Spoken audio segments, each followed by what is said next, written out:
Hello and welcome back to Citizen Speak. I'm your host, Garrett Martin. Thank you so much for listening in again.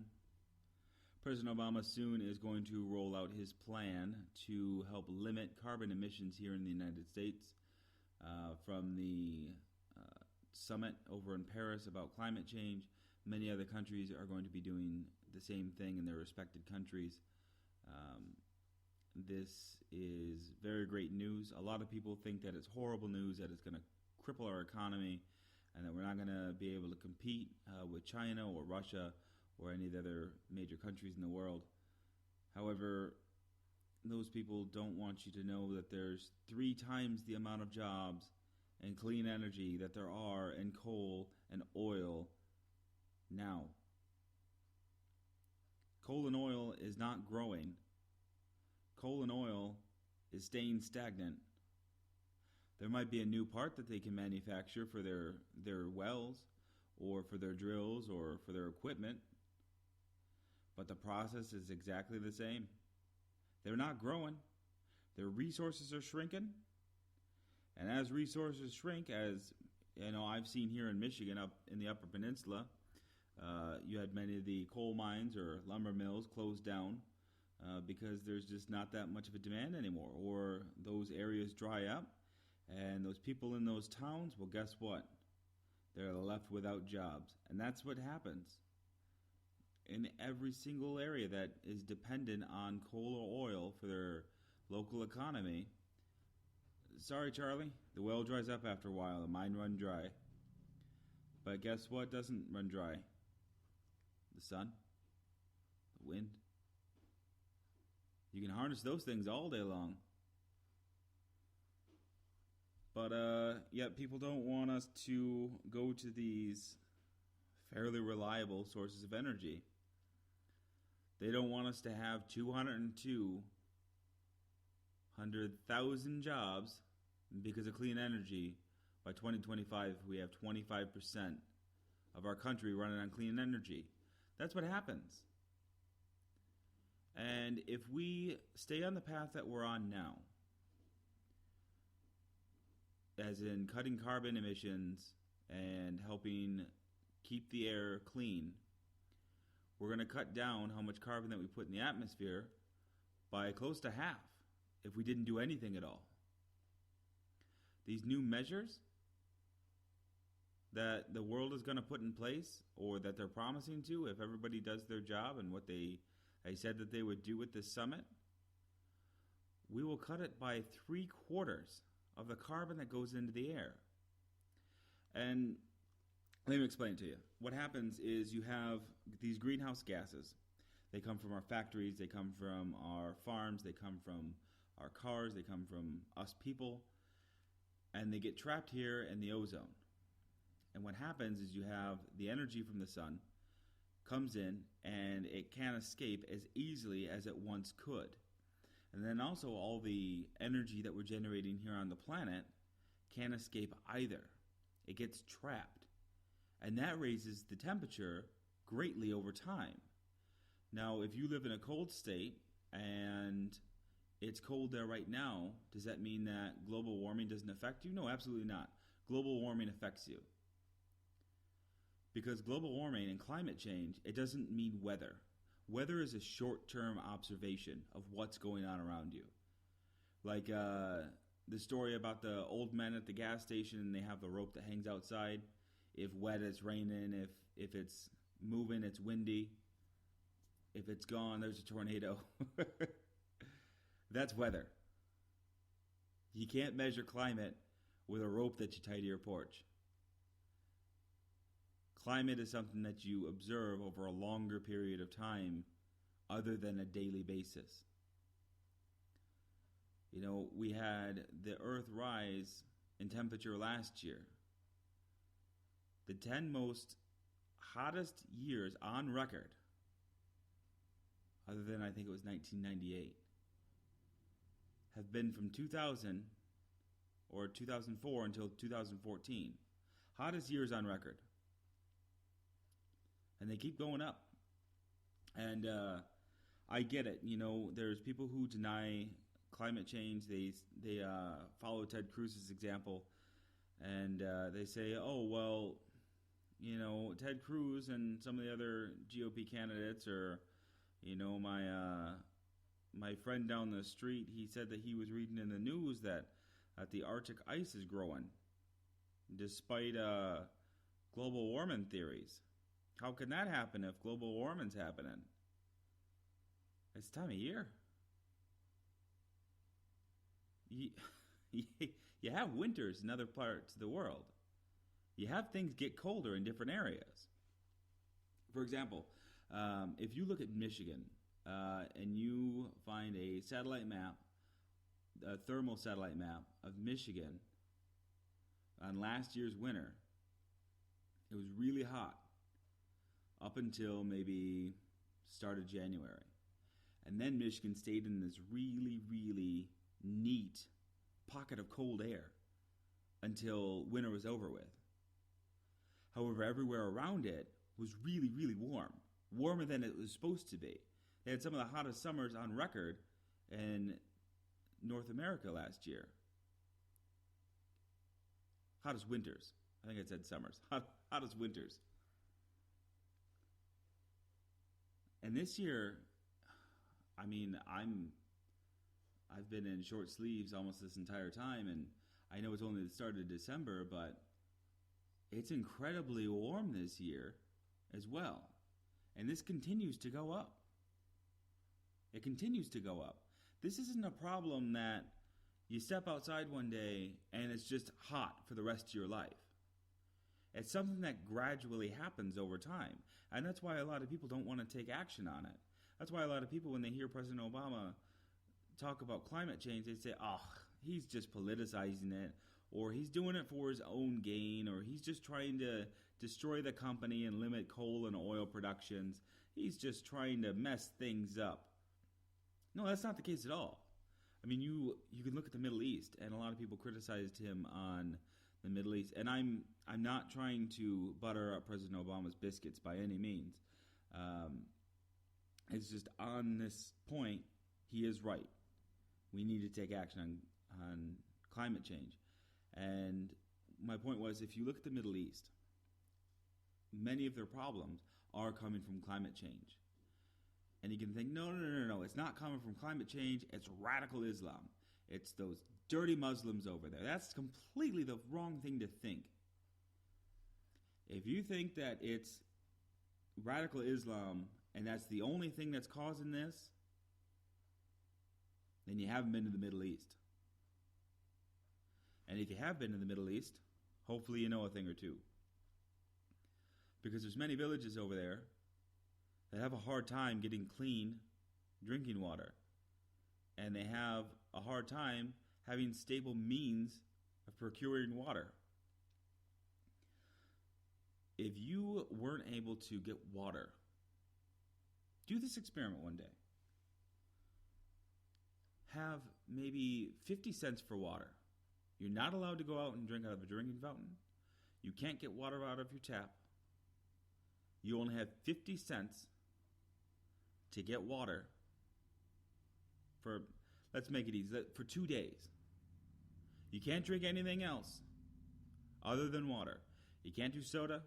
You can't do juice unless you're getting it from an actual fruit. You can't go buy your Tropicana. Try that. See how difficult that is to get water. I bet you'll have a pretty hard time with it. But that's just a tiny scale of what people over in the Middle East are dealing with. But we have the ability to make real change to help out these Middle East countries. We can cut down on our carbon emission from our factories. We don't limit how much factory carbon is put out there. We limit how much they put out of other chemicals, of other basic chemicals. But we don't limit how much carbon that they put out. Think about that. Think about how much a factory can just spew out there. Those thick clouds, they're not making clouds. That's their waste that they're pumping out into the air when you drive past those factories. That's going in your lungs. That's going in your atmosphere. That's keeping the energy inside of the planet. It doesn't get to escape like it's supposed to, or as easily as it should. We're keeping it here, but we have the ability to help fix things. You have companies out there who are trying to invent machines that catch carbon in the air, who help pull out tons and tons of carbon a week. Some even say that they can do it in a day. A ton of carbon in a day. That's incredible. You have companies who want to do moisture farming in the Middle East. That's where they set up this gadget. And what it does is there's moisture in the air, but it doesn't fall like rain, so it stays in the air instead of coming down on the ground and helping cool off the ground temperature. It just rises up in the air and the wind blows it away, and well, there's the water gone for that area. But these moisture farms, they say, hey, no, I'm snatching this out of the air. I'm pulling it in here. And you can have families get their entire water source just from these moisture farms. But we have to acknowledge that climate change is real. You want to know how much climate change scares big oil? ExxonMobil is trying to sue Berkeley University for a paper that they put out talking about how ExxonMobil used climate science that they helped develop to talk against climate change. And what happened in the study that Berkeley had did is they saw that ExxonMobil had put so much time, money, and resources into mapping out predictions for the future on climate change. And they saw how much this was going to affect their company. And they looked at how the Arctic ice would even melt, or how the oil fields would maybe be taxed a bit more if climate change started to scare people a bit more. And so what they did is they said, hey, this is going to be bad for business. We have to buy some more time so we can get more of that oil out of the ground. So what they did is they've led campaigns and they've put money into basically similar to tobacco science, where the company who's doing the wrong thing pays people to say, no, it's completely false. Completely false. Everything that you're saying, there's no truth behind it whatsoever. This is my data. It's not backed up by anybody, and nobody has actually reviewed it, but this is my data. And then you have people who get brainwashed by their media and go, oh yeah, this guy over here who gets paid by ExxonMobil to research this, he says that we're fine and everything's okay. Why do you think that he would say that? It's because he's getting paid to say that. He doesn't care. He's out there driving a Bentley, and you're sweating your buns off because you have a big oil company stalling the good of the world so they can get a little bit more money in their pocket. It's a little bit old sweet money. You guys gotta wake up. We live in a world where we're told to question everything except for where we get our information. Everything you hear on this podcast, I don't want you just to take it out of my word. Go research this stuff. Play back the podcast, pause it here and there. If I say something that's wrong, you let me know. You know, I've been paying attention to this for a long time, and there could be a fact out there that I haven't heard yet. But I encourage you to go out there and look this information up for yourself. But wherever you look this information up, I want you to question them as well. I want you to see, what are they getting out of this? What do you think I'm getting out of this? I'm not getting paid by President Obama or any of the Democrats. I'm not getting paid by ExxonMobil to say that global warming is not real. I'm not getting paid by anybody. This is what's happening in the world. And the sad part is there's a lot of people who don't believe it. There's a lot of people who live in Texas who go, no. No, my drinking water, yeah, I can light it on fire, but that doesn't mean it's fracking. My state has a drought almost every year now, and an abnormal drought at that. That doesn't mean that there's global warming. California has more wildfires. That doesn't mean that it's global warming. It's just a thing that happens. Australia is deadly to live in from the heat alone. You can walk out on some of their hottest days in your flip-flops or your shoes out on the road, and your shoes will melt. I mean, how hot does it have to get? How hot does the planet need to get before we all wake up? At this rate, it's going to be too late. So instead of sitting back and criticizing people who are trying to do a good thing, find out why they're doing it. Find out if it's actually going to help or not.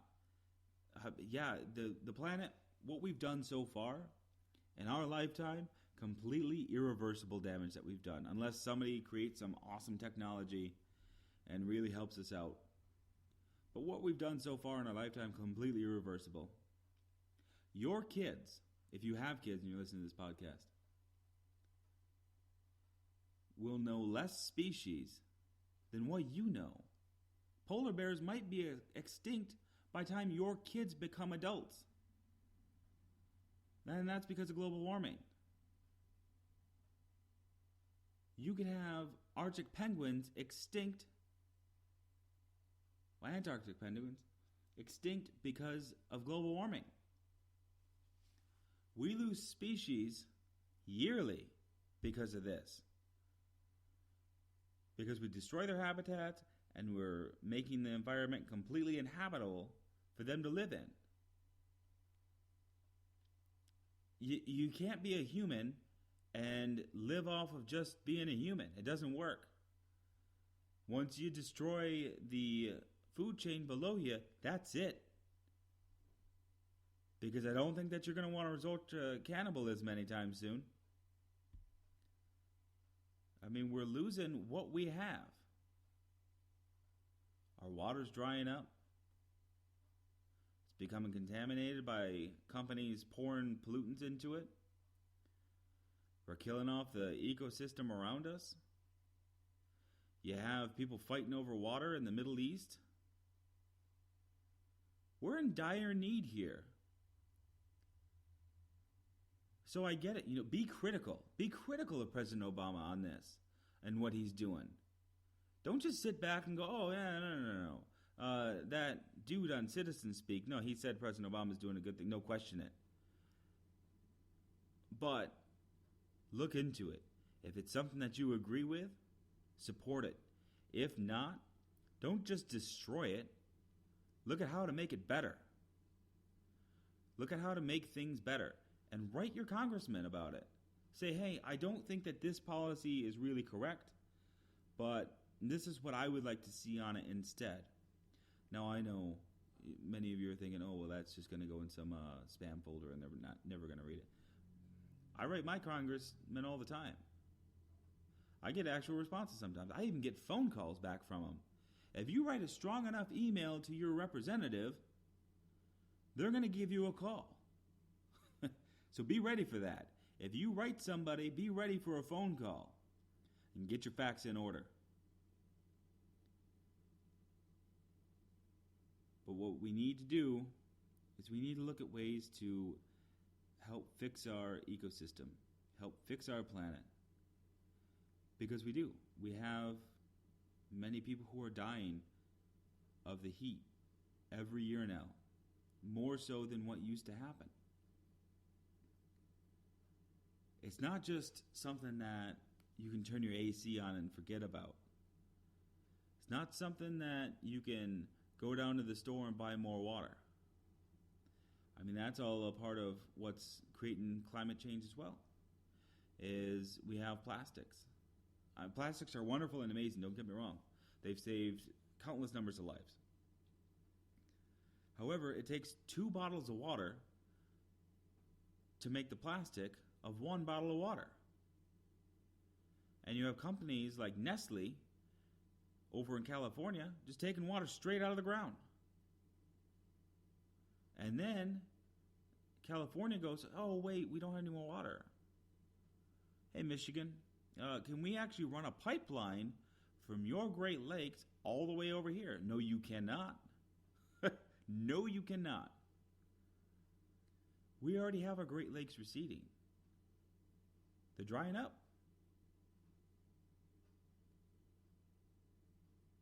Let me know what you guys think in the comments. Respond back to me. I want to hear your voices on this.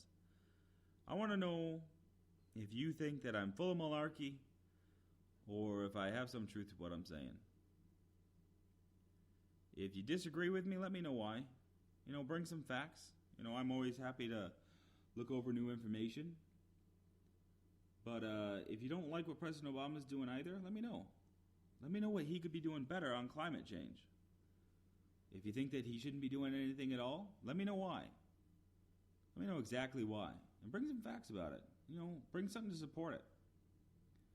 So, my name is Garrett Martin. I'm your host here on Citizen Speak. You can find me on Twitter at CitSpeak. That's CITZ Speak. You can also find me on SoundCloud and YouTube and Spreaker. I'm trying to come to everywhere that you are. I think that what I'm saying is important, and I think that it needs to be said.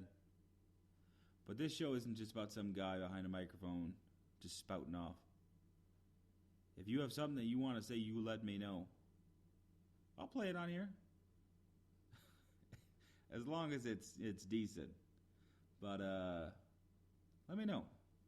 All right, thanks guys for listening. You guys have a great rest of the day.